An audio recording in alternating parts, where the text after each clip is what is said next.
అందరికీ నమస్కారం. మనం ఈరోజు ఓ చాలా ముఖ్యమైన ప్రశ్న గురించి మాట్లాడుకోబోతున్నాం. అదేంటంటే, ఈ పరుగుల ప్రపంచంలో, ఈ హడావిడిలో అసలు దేవుడి ఉనికిని ఎలా తెలుసుకోవాలి? సరే, మరి ఈ ప్రయాణాన్ని మనం అందరం కలిసి మొదలుపెడదాం. అవును, దేవుడు. ఈ మాట మనం చిన్నప్పుడ్నించి వింటూనే ఉన్నాం కదా. గుళ్ళకు వెళ్తాం, పుస్తకాలు చదువుతాం, పూజలు చేస్తాం, ఆయన కోసం ఎక్కడెక్కడో వెతుక్కుంటాం. కాని ఒక్కసారి ఆలోచించండి, ఒకవేళ మనం వెతుకుతున్న చోటు సరైనది కాకపోతే? ఎందుకంటే, అసలైన అన్వేషణ ఎక్కడో బయట కాదు, మన లోపలే మొదలవుతుంది. మనం వెతుక్కుతున్న ఆ శక్తి, ఆ ప్రశాంతత మనం అనుకున్న దానికంటే చాలా దగ్గరగా మనలోనే ఉందన్నమాట. ఇది మన అందరి జీవితంలో జరిగేదే కదా. చిన్నప్పుడు దేవుడంటే ఒకలా అనిపిస్తుంది, కాస్త పెద్దయ్యాక ఇంకోలా. అంటే మనతో పాటే మన నమ్మకం కూడా పెరుగుతూ మారుతూ ఉంటుంది. మరి మన జీవితంలో ఒక్కో దశలో ఈ బంధం ఎంత అద్భుతంగా మారుతుందో ఇప్పుడు చూద్దామా? ఒక్కసారి వెనక్కి తిరిగి చూసుకుంటే, చిన్నప్పుడు చీకటంటే భయమేసినప్పుడు దేవుడు ధైర్యం చెప్పే ఒక రక్షకుడిలా ఉండేవాడు. ఆ తర్వాత యవ్వనంలో ఎన్నో కలలు, ఎంతో గందరగోళం. అప్పుడు మనల్ని ఎవరూ జడ్జ్ చేయని ఒక మంచి స్నేహితుడిలా తోచాడు.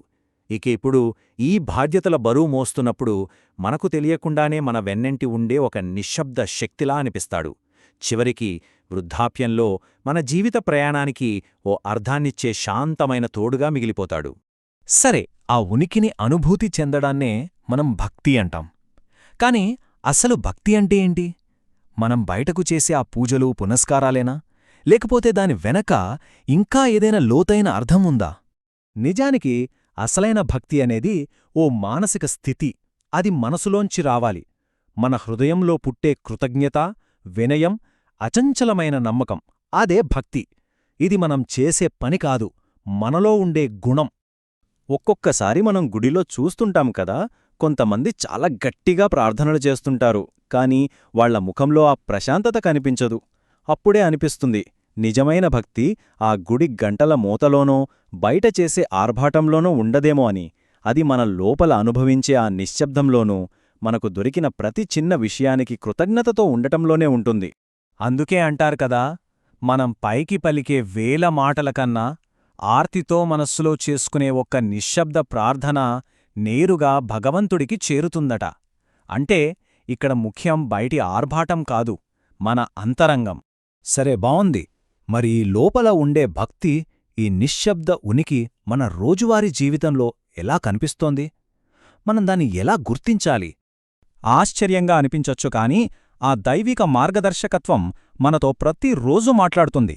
కాని సమస్య ఏంటంటే, మనం వింటున్నామా? అది పెద్ద పెద్ద అద్భుతాల రూపంలో రాదు, చాలా సూక్ష్మంగా ఉంటుంది.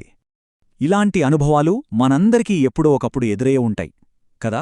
సరిగ్గా అవసరమైన టైంలో ఎవరో ఒకరు అనుకోకుండా వచ్చి సాయం చేయడం, బాగా ఏడ్చేశాక మనసు ఒక్కసారిగా తేలిగపడడం, ఏదో ఆలోచిస్తున్నప్పుడు కరెక్ట్ టైంకి ఒక మంచి ఐడియా తట్టడం, ఎంత పెద్ద కష్టం వచ్చినా ఎదుర్కొనే ధైర్యం రావడం, వీటన్నిటినీ మనం కోయిన్సిడెన్స్ అనుకుంటాం.